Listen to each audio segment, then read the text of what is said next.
साथियों, आप देख रहे हैं बहुजन पैगाम। मैं आर.एस. गौतम, एडवोकेट। साथियों, बड़े ही अफसोस के साथ कहना पड़ रहा है कि देश को स्वतंत्र हुए 75 साल हो गए। उसके बाद बहुजन समाज के अंतर्गत आने वाली एक मजबूत कौम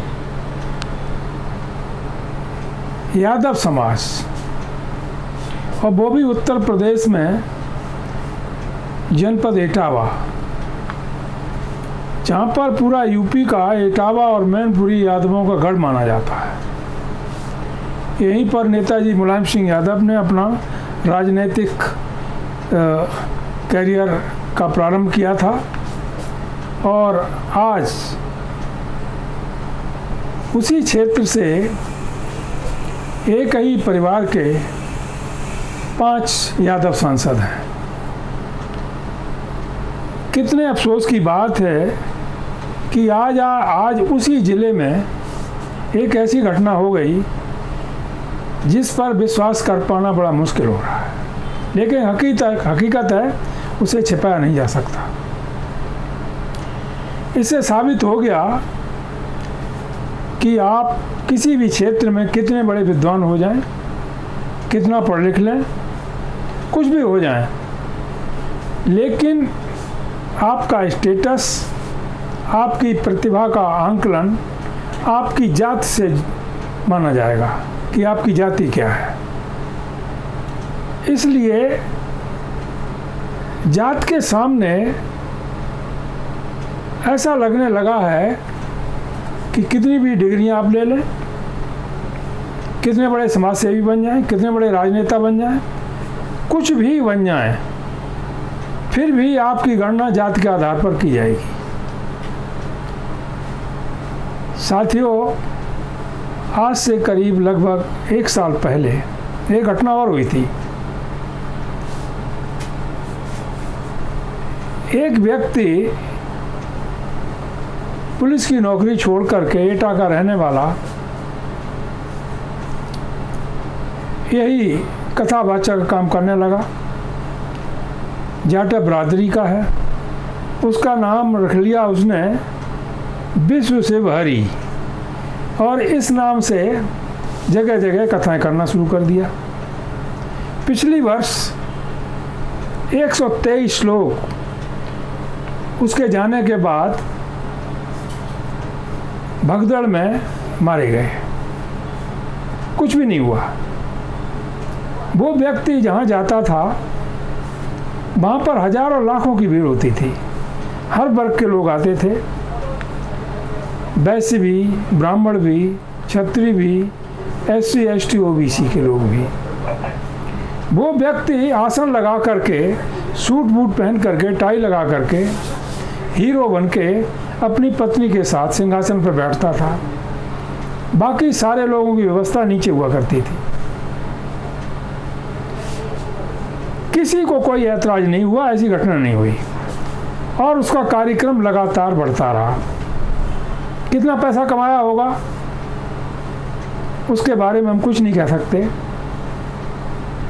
लेकिन जो प्रचार कर रहा था वो दरअसल में हमारे महापुरुषों का जो जीवन संघर्ष है, समता समानता का, अहिंसा का, सत्य का, जीवन के हर क्षेत्र में बराबरी का,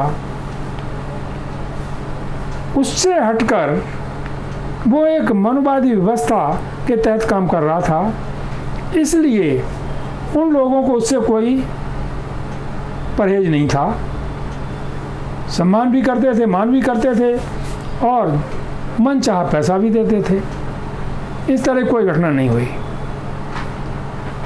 लेकिन इटावा में संतराम यादव, मुकुटमणि यादव, श्याम कठेरिया, यानी SC और OBC के लोगों ने ये कथा वचन काम किया। हालांकि ये पता लगा कि 15 साल से कर रहे थे। सबको पता था कि ये 2 यादव जाति के हैं, एक कठेरिया जाति का, शेड्यूल कास्ट का है। उसके बाद भी इस तरह की घटना होना ये संदेश देती है कि बहुजन समाज के लोग अपने को कुछ भी समझने लगे, अपने को ब्राह्मण समझने लगे, शर्मा लिखने लगे, वर्मा लिखने लगे, टाइटल कुछ भी लगा लें, छत्री समझने लगे। लेकिन उनकी जो जन्म जाति है, जहाँ से पैदा हुए हैं, उसी से उनकी गणना समर समाज के लोग करते हैं। इसी वजह से ये हुआ है। काफ़ी विवाद चल रहा है और इस सब्जेक्ट पर जो बहुजन समाज के लोग हैं उनको बड़ा सावधान हो जाना चाहिए। देश में यदि बहुजनों का विकास करना है, बहुजनों को सत्ता तक पहुंचाना है, तो सामाजिक तरीके से, सांस्कृतिक तरीके से, लीगल यानी कानूनी तरीके से, शैक्षिक एजुकेशनल तरीके से और पॉलिटिकली मजबूत करना होगा।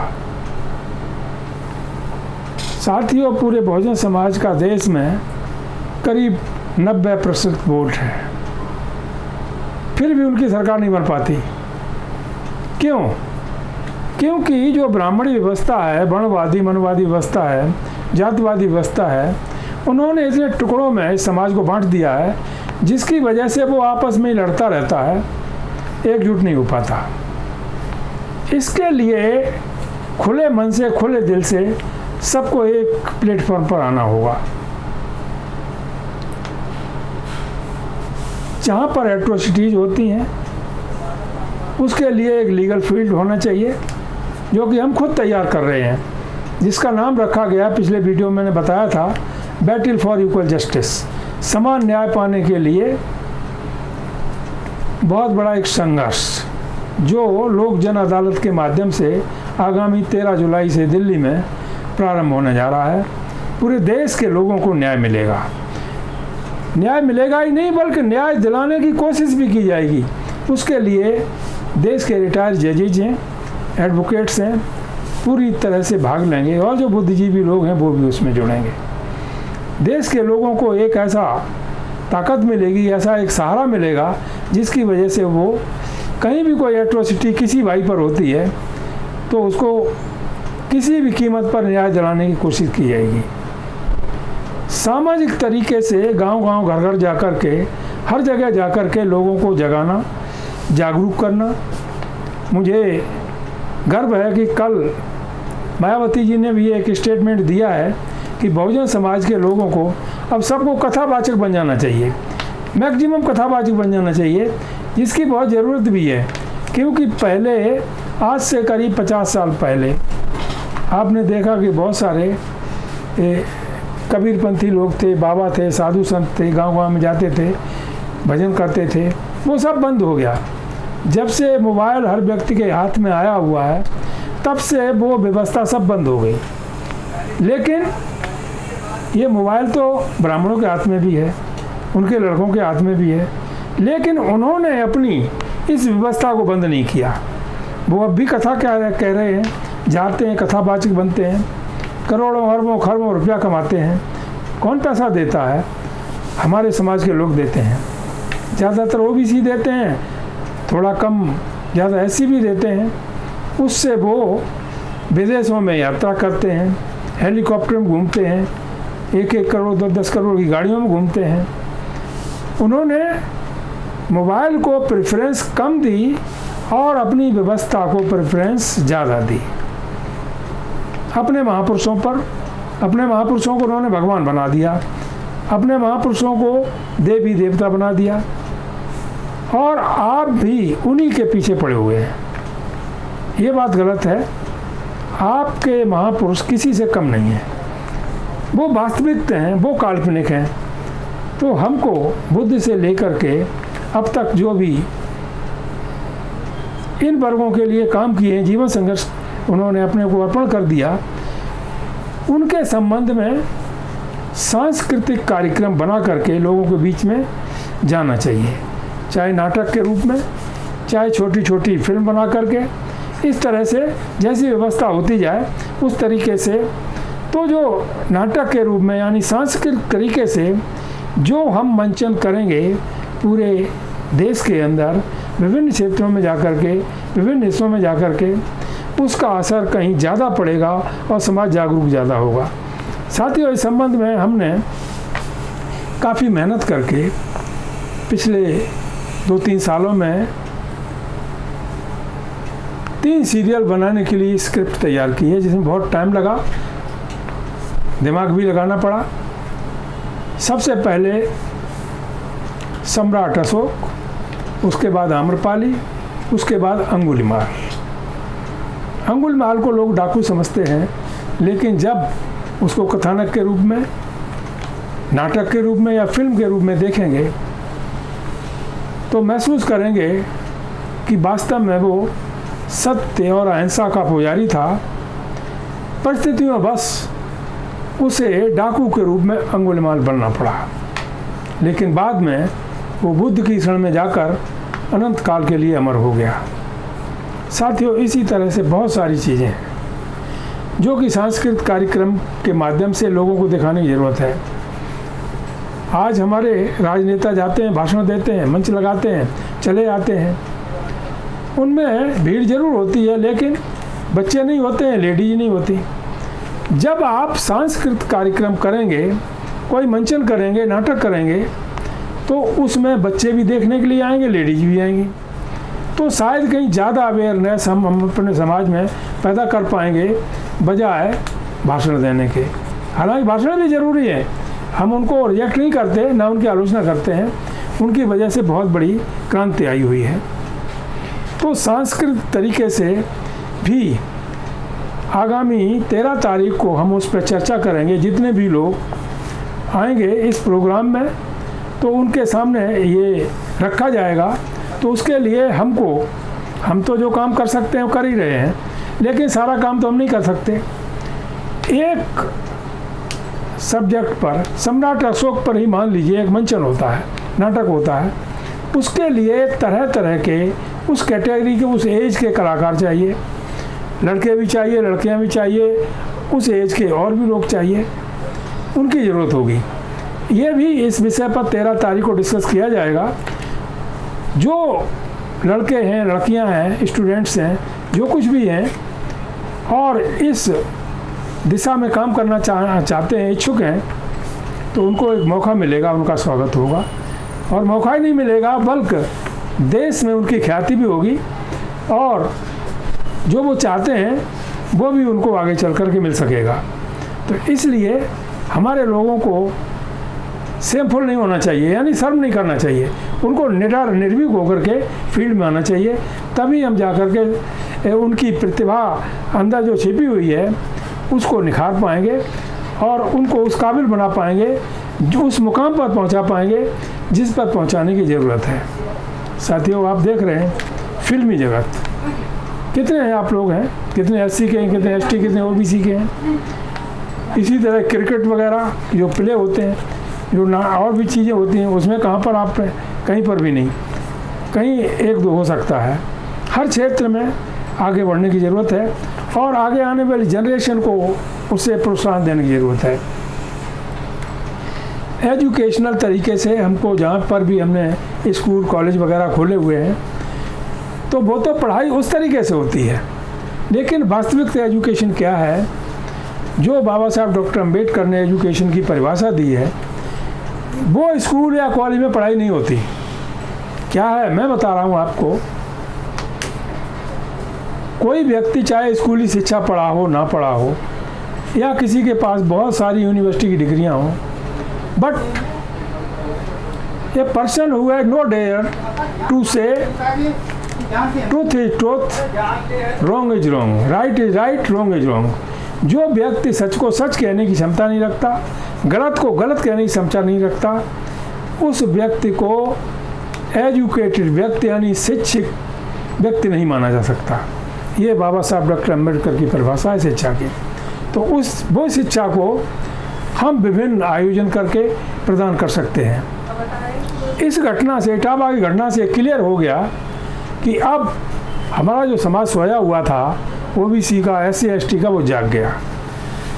और उधर बसपा सुप्रीमो मायावती जी ने भी कह दिया है, कहीं भी उपदेश करो जा करके। इस तरह कोई घटना होती है उसका डट करके मुकाबला किया जाएगा। अखिलेश जी और सारा का सारा उस विचारधारा के जो लोग हैं लगे हुए हैं, बड़ी खुशी की बात है। देर आए दुरुस्त आए, कम से कम अब वास्तविकता तो जान पाए। हम लोगों को करना क्या है, कथा न कहकर, कथा तो एक कहानी होती है, झूठी होती है, काल्पनिक होती है, तो हम उससे सहमत नहीं हैं। आप बुद्ध से चलिए, सच्चाई बयान कीजिए। बुद्ध का जो मानव कल्याणकारी दर्शन है उसको उस तरीके से लोगों के सामने लाइए, कथा के रूप में नहीं। कुछ भी नाम ले सकते हैं, बुद्ध का मिशन, अंबेडकर का मिशन, सम्राट अशोक का मिशन, किसी का भी ले सकते हैं, बुद्ध दर्शन, कुछ भी। तो इस तरह से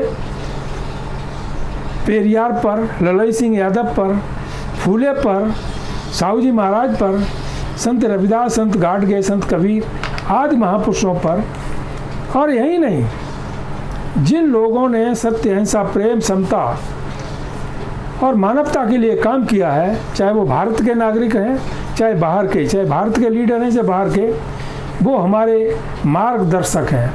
चाहे अब्राहम लिंकन हो, चाहे सुकरात हो, चाहे मार्टिन लूथर किंग हो, चाहे नेल्सन मंडेला हो, आदि आदि, वो भी हमारे महापुरुष हैं, क्योंकि उन्होंने विश्व के लिए एक मानवता का, समता का, समानता का संदेश दिया। क्या कहा था अब्राहम लिंकन ने? हम न किसी के अधीन रहना चाहते हैं और ना ही किसी को अपने अधीन रखना चाहते हैं। कितनी बात अच्छी कही थी। यानी किसी के ना कोई गुलाम बन के रहना चाहते हैं, ना किसी को अपने अधीन गुलाम बना के रखना चाहते हैं। आज यहाँ क्या हो रहा है? आज मुट्ठी भर लोगों ने ठेका ले रखा है कि वो हमेशा टॉप पर ही रहेंगे और उनके क्षेत्र में कोई प्रवेश करेगा उनका यही हाल होगा जो इटावा में हुआ। इस चीज़ को बर्दाश्त नहीं करना चाहिए। हम सबको मिल करके, डट करके इसका मुकाबला करना चाहिए। इस घटना ने सोते हुए समाज को जागरूक जरूर किया है, लेकिन अब सोना नहीं चाहिए, किसी भी हालत में नहीं सोना चाहिए। ठीक है, उनके जो महापुरुष हैं, उनके देवी देवता हैं, उनके भगवान हैं, वो उनको पूजें, उनकी कथा करें, कुछ भी करें। हमें उनकी ना तो आलोचना करने की ज़रूरत है, ना उनको बुलाने की ज़रूरत है, ना उनके यहाँ जाने की ज़रूरत है। वो अपनी पूजा करें। हमारे लोगों को उनकी आलोचना नहीं करनी चाहिए। हमारे पास ही पूरा देश, हम इस देश के मूल निवासी हैं और बुद्ध से लेकर अब तक का इतिहास और बुद्ध से पहले का भी हमारे मूल निवासियों का इतिहास रहा है। उस पर सर्च करके हमको प्रोग्राम तैयार करके देश में और समाज में हर जगह स्थापित करना चाहिए, लोगों को जागरूक करना चाहिए। सांस्कृतिक कार्यक्रम स्टार्ट होने से बच्चे भी आएंगे, बूढ़े भी आएंगे, जवान भी आएंगे, स्टूडेंट्स भी आएंगे, लेडीज भी आएंगी और सबको आनंद भी आएगा और सीखेंगे भी, वास्तविकता भी जानेंगे। अभी 1 साल पहले मैंने मैनपुरी में एक छोटे से गांव में, जो बिल्कुल देहाती क्षेत्र है, वहाँ पर पहली बार सम्राट अशोक पर अशोका विजयदशमी महोत्सव के रूप में 5 दिन का कार्यक्रम किया था। हालांकि उस समय तैयारी भी नहीं थी और नाटक के रूप में नहीं हो पाया था। उसको केवल जो प्रोग्राम था उसके बारे में बताया गया था। इसके साथ साथ वहाँ बाबा साहब डॉक्टर अम्बेडकर, भगवान बुद्ध आदि महापुरुषों पर कुछ फिल्में भी दिखाई गई थी। आप वंडर करेंगे क्षेत्र के अंदर उस समय, क्योंकि उस समय सीजन में रामलीला होते हैं, सारे क्षेत्र के रामलीला बंद हो गए थे। लोग क्या सम्राट अशोक विजयदशमी महोत्सव देखने के लिए आते थे। तो कम से कम कहीं से शुरुआत तो कीजिएगा। ये पाखंडवाद अपने आप साफ हो जाएगा। ना आपको गाली देनी पड़ेगी, ना झगड़ा करना पड़ेगा, ना किसी की आलोचना करनी पड़ेगी। कम से कम अपने प्रोग्राम को आगे बढ़ाओ। यही तो कांशीराम साहब ने कहा था, यदि कोई लकीर 1 फीट की है, आप 1.5 फीट की बना दो, 1 फीट वाली अपने आप मिट जाएगी। तो इस तरह से एक हलवाई है, मिठाई बनाता है, लोग खाते हैं और कहते हैं बहुत गंदी बनाई, इसके बीमार हो गए, पेट खराब हो गया। वो लेकिन उसकी दुकान बंद नहीं होती। वो दुकान तब तक बंद नहीं होगी जब तक उसकी बराबरी में आप बढ़िया दुकान मिठाई वाले की नहीं खोल दोगे। अपने आप बंद हो जाएगी, उससे झगड़ा करने की ज़रूरत भी नहीं पड़ेगी। तो ये कसरत, ये मेहनत हमारे लोगों को करनी है। हम बजाय किसी की आलोचना करने के हम अपने पर ध्यान दें और हमारा जो साहित्य है, पूरा इतिहास पढ़ा हुआ है, उसको पूरे देश की जनता के सामने लाने की कोशिश करें। अपने आप से सब ठीक हो जाएगा। साथियों, इसके लिए टैलेंट की ज़रूरत है, बुद्धिमत्ता की ज़रूरत है, पढ़ने की ज़रूरत है, मेहनत करने की ज़रूरत है, तब बात बनेगी जा करके। यही काम हम कर रहे हैं और पूरे देश में यही मैसेज दे रहे हैं। बहुजन पैगाम पर जो लोग लगे हुए रात दिन मेहनत करते हैं, वो एक कंस्ट्रक्टिव वर्क करने जा रहे हैं। और ये दो जो काम हमने बताए हुए हैं, सांस्कृतिक तरीके से, सोशल तरीके से, एजुकेशन तरीके से, लीगल तरीके से और पॉलिटिकल तरीके से, कितने शर्म की बात है। एक तरफ तो हम 90% हैं इस देश के अंदर और हम भिखमंगे की तरह हैं, हमारे पास कुछ भी नहीं है। जो 10% से भी कम है वो शासन कर रहे हैं। क्या कारण है ऐसे? उसके दो कारण हैं। एक तो जो चुनाव होते हैं, चुनाव प्रणाली EVM के माध्यम से है। मैं कहना चाहूँगा समाजवादी पार्टी के लोगों से, नेताओं से, बसपा के नेताओं से, मुख्य रूप से बसपा सुप्रीमो, सपा सुप्रीमो और जो भी बहुजन समाज की पार्टियां हैं, उन सबसे कहना चाहूँगा कि आप एक लिख करके कॉमन एक स्टेटमेंट चुनाव आयोग को दे दो कि यदि बैलेट पेपर से चुनाव होंगे तब तो हम वोट डालेंगे और डालने देंगे, और EVM से कराओगे तो हम वोट डालेंगे, ना डालने देंगे, हम इलेक्शन का बाइकाट करेंगे। देखिए, कुछ भी करने की ज़रूरत नहीं होगी। सुप्रीम कोर्ट को ऑर्डर करे ना करे, हाई कोर्ट करे ना करे, जनता से बड़ी कोर्ट किसी की नहीं होती। आप इसको प्रैक्टिकल कर लीजिएगा, सारे मिल करके। ना मिले तब भी अपने अपने लेटर हेड पर लिख करके भेज दें। ना तो वोट डालेंगे ना डालने देंगे किसी हालत में, कितनी फोर्स लगा लो। EVM से चुनाव नहीं होंगे, बैलेट पेपर से चुनाव होंगे। इतना सा काम करने की ज़रूरत है, लेकिन इनकी समझ में आना चाहिए। दूसरी बात यह, समझाने वाला भी ठीक आदमी होना चाहिए, आलोचना करने वाला नहीं होना चाहिए। जो कमियां हो गई, उनको इतिहास नहीं बनाना चाहिए। समझदारी इसी में है कि वो कमियां दोबारा रिपीट न की जाए, समाज एक हो जाएगा। तो इस तरह से हमारी सरकार बन सकती है। एजुकेशन की बात है, 5000 प्राइमरी स्कूल और जूनियर हाई स्कूल यूपी में पता लगा बंद किए जा रहे हैं। क्या पॉलिसी है? ना पढ़ेंगे ना पढ़ने देंगे। अरे तुम पढ़ो चाहे मत पढ़ो, लेकिन हमको पढ़ने से क्यों रोकते हो? हमारे पास तो पढ़ाई की ताकत है केवल, जो हमारे बाबा साहब ने दी है, शिक्षित बनो, उसको तुम नहीं छीन सकते। लेकिन छीना जा रहा है और हम लोग तमाशा देख रहे हैं। उनके बच्चे अंग्रेज़ों में, इंग्लैंड में पढ़ रहे हैं, अमेरिका में पढ़ रहे हैं, जर्मनी में, ऑस्ट्रेलिया में, फ्रांस में, और हम तो यहीं टूटे फूटे स्कूलों में पढ़ के आए हैं। तो वो भी तुम बंद करना चाहते हो। इस दिशा में बहुत बड़े आंदोलन की ज़रूरत है, शिक्षित बनने की ज़रूरत है। कोई लड़का लड़की अशिक्षित नहीं होना चाहिए बहुजन समाज का। शिक्षा पर जहाँ एट्रोसिटी होती हैं, एक लीगल प्लेटफॉर्म हम बनाने जा रहे हैं, battle for equal justice through लोक जन अदालत। इसके माध्यम से इसका पहला कार्यक्रम कहिएगा या पहला प्रोग्राम कहिएगा, 13 जुलाई से स्टार्ट होगा। चाहे उस दिन 2 एपिसोड बने, 3 बने, हम कह नहीं सकते, क्योंकि शुरुआत है। जो भी होगा, जैसा होगा, आप सब लोगों के सहयोग से होगा, क्योंकि ये आपका प्रोग्राम है। हम इसमें जो भी कर सकते हैं कर रहे हैं, लेकिन जो आपको करना है आप भी सामने आइए और आपको भी करना है। ऐसा ना कोई समझे कि ये कार्यक्रम किसी व्यक्ति विशेष का है और इसका लाभ किसी व्यक्ति विशेष को मिलेगा। नो, ऐसा कुछ नहीं। पूरे समाज के लिए हम समर्पित हैं और उसी के लिए सब कुछ करना चाहते हैं। इसमें हमने बहुत सारे लॉयर्स को, जो हमारे साथी हैं, उनको आमंत्रित किया है। रिटायर्ड जजेस को भी आमंत्रित करने जा रहे हैं और पब्लिक के जो लोग हैं, जो ना जज हैं ना वकील हैं, बल्कि बुद्धिजीवी हैं और उन्हें बहुत अच्छा तजुर्बा है और बहुत अच्छी बातें करते हैं, समाज सेवी हैं, उनका भी उतना ही महत्व होगा जितना कि हम लोगों का, वकीलों का, जजों का होगा। तो उनको भी मौका दिया जाएगा और वो भी पार्ट प्ले करेंगे। जो भी प्रोग्राम होगा वहाँ पर, जैसे एक ईवीएम पर कोई एक आधे घंटे का एपिसोड बना, पूरा शूट किया जाएगा, पूरा देश में वायरल होगा। देखिए क्या पोजीशन बनती है। 6 महीने के अंदर इस देश का सामाजिक स्तर ही बदल जाएगा। लेकिन हम चिल्लाते रहें, आप सुनते रहें तो बात तो बनेगी नहीं। जो काम की रूपरेखा बनाई गई है और उस पर काम किया जाने वाला है, उसमें सबको पार्टिसिपेट करने की ज़रूरत है। तो आइए हम सब लोग एक होकर के आगे बढ़ें, समाज को जागरूक करें और हम एक होकर के ये काम करने लगे। वो दिन दूर नहीं, जो काम पिछले 75 सालों में नहीं हुआ, वो काम 1 साल में पूरे देश के लिए हो जाएगा।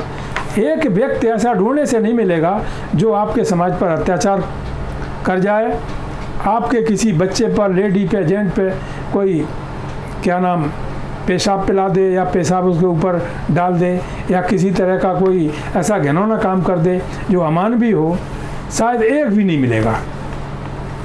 वो लोग जो दबंग किस्म के लोग हैं, अत्याचार करने वाले लोग हैं, उनकी संख्या बहुत कम है। वो कोई भी हो सकते हैं। मैं ये नहीं कहता किसी वर्ग विशेष के लोग ही ऐसे होते हैं, ऐसे लोग किसी वर्ग में भी हो सकते हैं। हमें उनका बहिष्कार करना चाहिए, उनके खिलाफ एक्शन लेना चाहिए, चाहे वो हमारे परिवार का ही व्यक्ति क्यों ना हो।